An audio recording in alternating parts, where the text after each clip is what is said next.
You got to measure it out. Remember that was 60. Well, we're back again. What was it? It was 60. And Junior's adding to his rear end with a different frame. And he's getting ready to put the front steering bracket on. We'll bring you back when he gets farther. Building the front axle, not bracket. Yeah, exact same. Everything's the same. I just leave a little bit here to weld to. Right there. Close over there. Well, you're gonna have to You're close. My God. Why did you put a fucking tree on the bottom?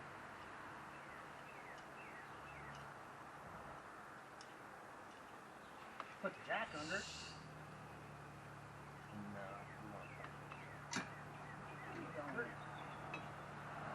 Is that 6 inches?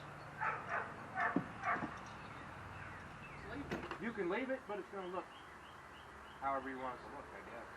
I don't like the overhang past the axle. I think. Wait a minute.